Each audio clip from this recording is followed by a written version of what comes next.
država, ki se ukvarjamo v bistvu na tudi združenju mestnih občin, tega podatka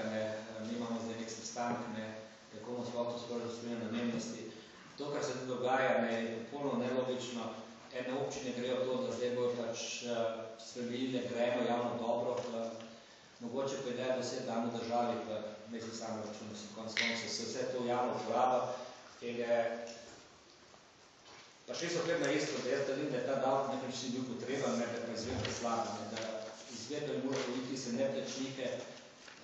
ki je ocena bila, da po 20-15% v Sloveniji, zdaj v manjših občinah to lahko ugotavljajo, pa nas je to zemljišno knjige zelo težavno, ampak mi imamo tak primer, da recimo